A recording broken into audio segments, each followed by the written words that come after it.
Subscribe कीजिए दोस्तों हमारे चैनल को। नोटिफिकेशन पाने के लिए बेल आइकन को प्रेस कीजिए। गुड आफ्टरनून प्यारे बच्चों।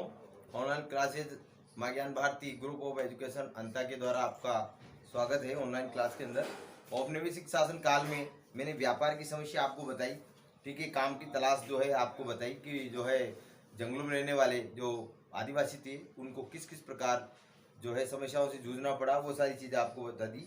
नज़दीक से देखने पर भी आपको बता दी। और छोटा नागपुर के पठार के अंदर जो बिरसा मुंडा जहाँ रहता था, तो बिरसा मुंडा के बारे में आप देखिए कि बिरसा का जन्म 1870 के दशक में मध्य हुआ। बिरसा मुंडा का जन्म कब हुआ? 1870 के दशक के मध्य इनका जन्म हुआ, ठीक है। इनके पिता गरीब थे। बिरसा का बचपन भेड़ बकरियां चराते, बांसुरी बजाते और स्थानीय अखाड़ों में नाचते गाते बीता, ठीक है। बिरसा का जन्म कैसे बीता? पशुपालन में, मतलब भेड़ बकरियां चराती हुई और नाच गात करते हुए, बांसुरी बजाती हुई, ऐसा इसका बचपन बीता।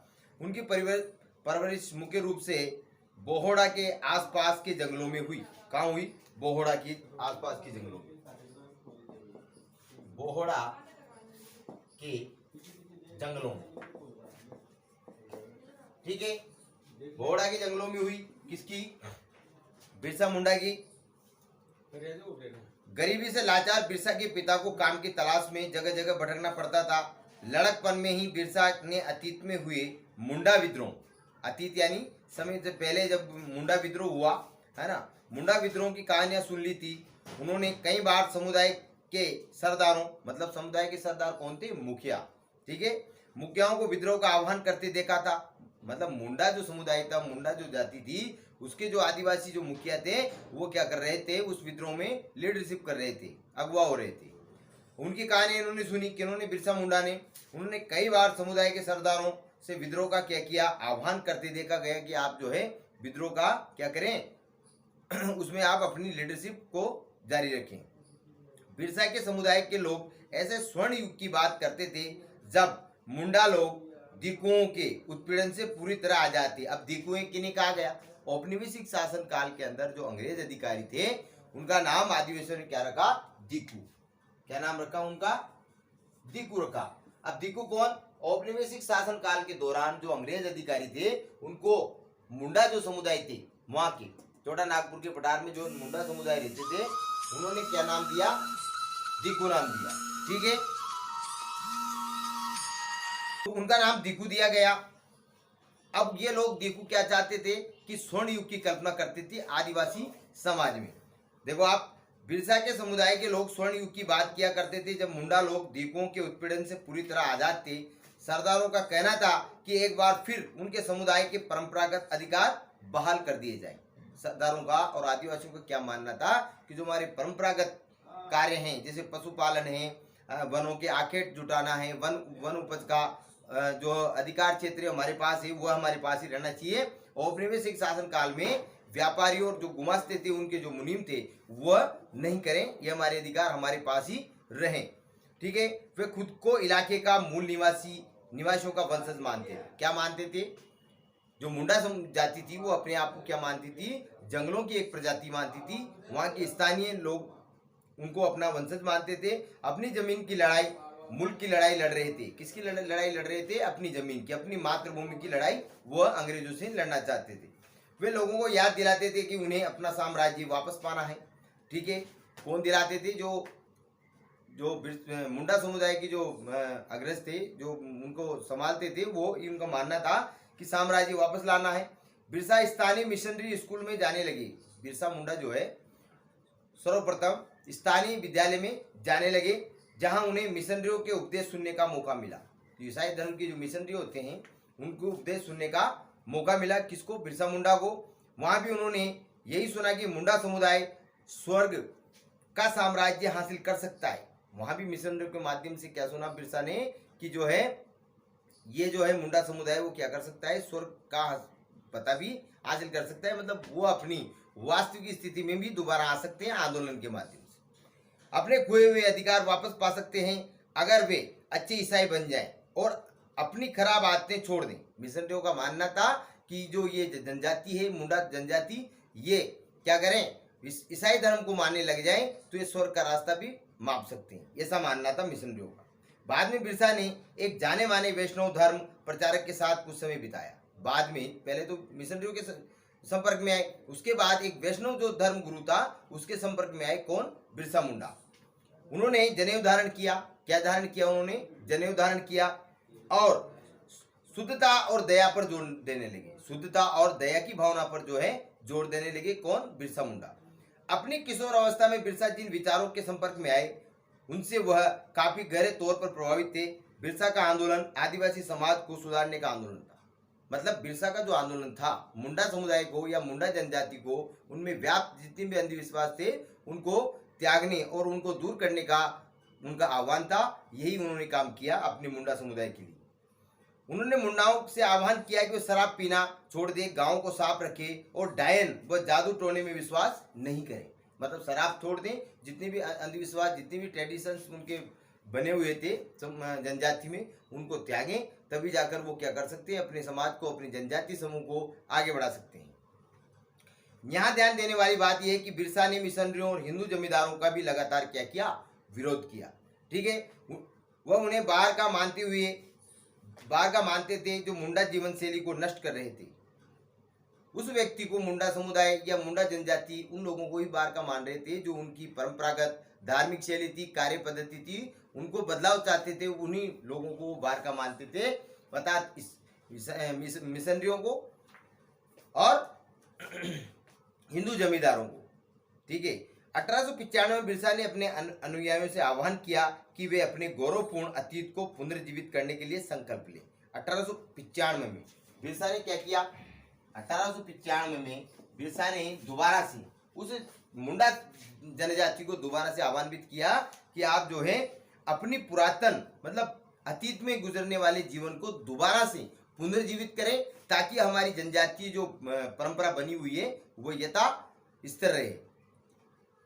ये अतीत के एक ऐसे स्वर्ण युग, सतयुग की चर्चा करते थे जब मुंडा लोग अच्छा जीवन जीते थे तो तटबंध बनाते थे। क्या बनाते थे, तटबंध, एक जगह रहना, कुदरती झरनों को नियंत्रित करते थे, पेड़ और बाग लगाते थे, पेट पालने के लिए खेती भी करते थे। उस काल्पनिक युग में मुंडा अपने बिरादरों, मतलब अपने सगी संबंधियों और रिश्तेदारों का खून नहीं बहाते थे, वे ईमानदारी से जीते थे। बिरसा चाहते थे कि लोग एक बार फिर अपनी जमीन पर क्या करने लग जाएं, खेती करने लग जाएं, एक जगह टिक कर रहें और अपने खेतों में अंदर जो है क्या करें, वो काम करें, ऐसा मानना था बिरसा मुंडा। अंग्रेजों को बिरसा आंदोलन के राजनीतिक उद्देश्यों से बहुत ज्यादा परेशानी थी। जो राजनीतिक उद्देश्य थे अंग्रेजों का, उनसे क्या था, बिरसा के जितने भी आंदोलन थे उनसे उनको क्या हो रहा था, अपना मन हतोत्साहित हो रहा था। ठीक है, बहुत ज्यादा परेशानी आ रही थी अंग्रेजों के औपनिवेशिक शासन काल के दौरान। यह आंदोलन मिशनरियों, महाजनों, हिंदू भूस्वामियों और सरकार को बाहर निकाल कर बिरसा के नेतृत्व में मुंडा राज स्थापित करना चाहता। मतलब बिरसा क्या चाहता था कि जितने भी उनको धर्म को, उनके जातिगत परंपराओं को तोड़ने वाले हैं, उनका उल्लंघन करके अपने पुरातन काल में अर्थात अतीत में जो उनका जीवन था उसको दोबारा से प्रादुर्भाव करना चाहते थे, दोबारा से नवसृजित करना चाहते थे, है ना, और अपना मुंडा समुदाय का राज स्थापित करना चाहते थे जहां वो रहते थे। यह आंदोलन उन्हीं ताकतों और मुंडाओं की सारी समस्याओं और कष्टों का स्रोत मानता था। अंग्रेजों की बुनीतियों उनकी परंपरागत भूमि व्यवस्था को नष्ट कर रही थी। ठीक है, अंग्रेजों ने उनकी भूमि परंपराओं को और उनकी जनजाति जितनी भी परंपराएं थी उनको नष्ट करने का प्रयास चल रहा था। हिंदू भूस्वामी और महाजन उनकी जमीन छीनते जा रहे थे। कौन, हिंदू और महाजन, ठीक है, जो साहूकार थे वो मुंडा जनजाति की जमीन को छीनने जा रहे थे और मिशनरी उनकी परंपरागत संस्कृति की आलोचना करते थे। उनकी परंपरागत जो कल्चर थी उसकी आलोचना कौन करते थे, मिशनरी। ठीक है, ईसाई धर्म की। जब आंदोलन फैलने लगा तो अंग्रेजों ने सख्त कार्रवाई का फैसला लिया। उन्होंने 1895 में बिरसा को क्या किया, गिरफ्तार कर लिया, अरेस्ट कर लिया और दंगे फसाद के आरोप में 2 साल की क्या सजा सुना दी। 1897 में जेल से लौटने के बाद बिरसा समर्थन जुटाते हुए गांव-गांव घूमने लगे। तो जेल से कब छूटे वो, 1895 में तो जेल गए, ठीक है। और 1897 में वो जेल से क्या हो गए, रिहा हो गए, छूट गए मतलब। ठीक है, आगे देखो, उन्होंने लोगों को उकसाने के लिए परंपरागत प्रतीकों, उनके चिन्हों, है ना, समाज के जनजातीय चिन्हों और भाषा का इस्तेमाल किया। ठीक है, वे आह्वान कर रहे थे कि उनके नेतृत्व में साम्राज्य की स्थापना के लिए रावणों, रावणों कौन, दिकुओं और यूरोपियों, मतलब बाहर से आने वाली जो प्रजाति थी, है ना, जैसे अंग्रेज मिशनरी थे, अंग्रेज अधिकारी थे, तो उनके लिए मैंने आपको बता दिया, ये जो थे कौन, बिरसा मुंडा, ये उनको क्या कहते थे, दिकू कहते थे, और यूरोपियन को तबाह कर दें ऐसा मानना था मुंडा समुदाय का। बिरसा के अनुयायी दिकू और यूरोपीय सत्ता के प्रतीकों को निशाना बनाने लगे। बिरसा के जो अनुयायी थे, मतलब उसके जो जनजातीय समूह के जो अनुयायी थे, वो क्या करने लगे, इनको यूरोपीय सत्ता और दिकुओं पर हमला बोलने लगे। उन्होंने थाने और चर्चों पर हमला किए। क्या किए उन्होंने, जनजातीय लोगों ने, मतलब बिरसा मुंडा के अनुयायियों ने, थानों पर और चर्चों पर, ईसाई जो मिशनरियों का धार्मिक स्थल है चर्च, उस पर अटैक करने लगे। महाजनों और जमींदारों की संपत्तियों पर दावा बोल दिया। सफेद झंडा बिरसा राज का प्रतीक था। कौन सा झंडा, याद रखिएगा, सफेद झंडा,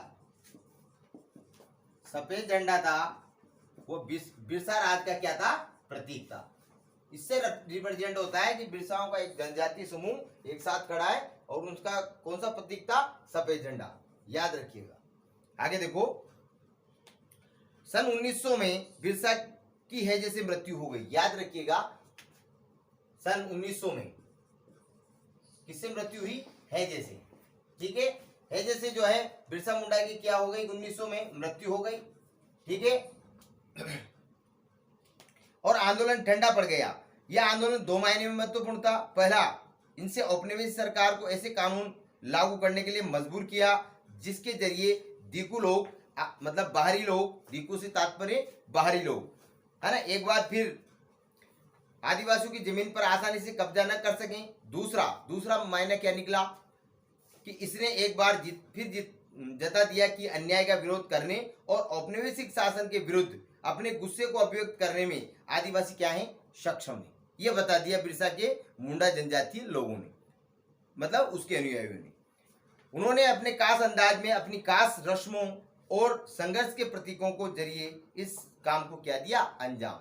तो कहने का मतलब ये है कि लोगों को, मुंडा समुदाय की जो जनजाति थी उसको ओतप्रोत किया कि अपने जनजातीय जो कस्टम है, जो रीति रिवाज है, उनको इस तरह बनाया जाए। बाहर से आने वाली जो दिक्कु के लिए कहा गया, औपनिवेशिक शासन काल के दौरान जो अंग्रेज आए, मिशनरी है, उनको दिकू नाम दिया गया इस जनजाति के द्वारा। और दोबारा से जब आंदोलन किया तो बिरसा ने उन लोगों को जागृत करके अपनी परंपरागत व्यवसाय को और जंगल में जितने भी उनके कार्य थे उनको दोबारा से स्थिर किया। तो आपको मैंने बिरसा मुंडा के बारे में बताया। आज के लिए बस इतना ही। धन्यवाद। इसका होमवर्क पूरा कीजिएगा और चेक करवा दीजिए।